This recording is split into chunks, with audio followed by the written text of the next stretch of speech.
Hi everyone, welcome to శైలవల్. ఇవాళ అయితే ఫిష్ ఫ్రై ఏ విధంగా చేయాలో చూద్దాము. కరకరలాడే ఫిష్ ఫ్రై. నేనైతే ఒక 2 కేజీల ఫిష్ తీసుకున్నానండి. ఇలా నీట్గా క్లీన్ చేసి పెట్టుకున్నాను, స్మెల్ లేకుండా.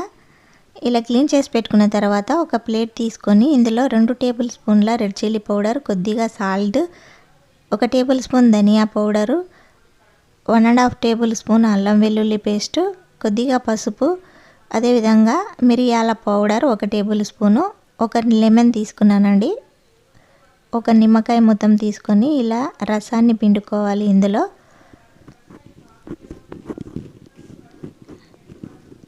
ఏమైనా విత్తనాలు ఉంటే తీసి పక్కకు పెట్టేసేయాలి. ఇలా పిండుకున్న తర్వాత 1 టేబుల్ స్పూన్ ఆయిల్ వేసుకొని ఇది మొత్తం కలుపుకోవాలి ఒకసారి. ఇలా కలిపిన తర్వాత ఇందులో కొద్దిగా వాటర్ యాడ్ చేసుకొని కాస్త పలుచగా ఉండేలా మిక్స్ చేసుకోవాలి ఈ మసాలాను.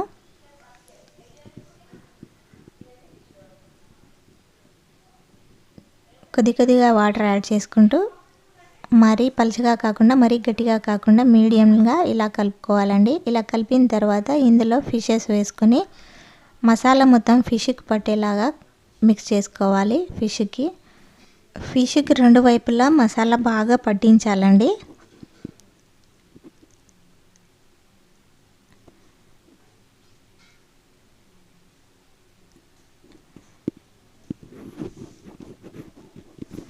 ఇలా అన్ని ఫిషెస్కి ఇలా మసాలా మొత్తం బాగా పట్టించాలి. ఇలా పట్టించిన తర్వాత దీన్ని ఒక 1/2 అవర్ పక్కకు పెట్టుకోవాలి. 1/2 అవర్ తర్వాత స్టవ్ మీద పెన్నం పెట్టి ఇందులో ఒక 2 టేబుల్ స్పూన్ల ఆయిల్ వేసుకోవాలి. ఆయిల్ వేసుకొని ఇలా ఫిషెస్ పెట్టేయాలి పెన్నం పైన. ఇలా పెట్టిన తర్వాత ఒకవైపు కాలిన తర్వాత రెండవ వైపు తిప్పుకోవాలండి. ఫిష్ను జాగ్రత్తగా తిప్పుకోండి, ఆయిల్ చిట్లుతుంది మీదికి. చూసారు కదా, ఈ విధంగా ఫ్రై అవ్వాలి 2 వైపులా. ఇలా ఫ్రై అయిన వాటిని ఒక ప్లేట్లోకి తీసుకోవాలండి.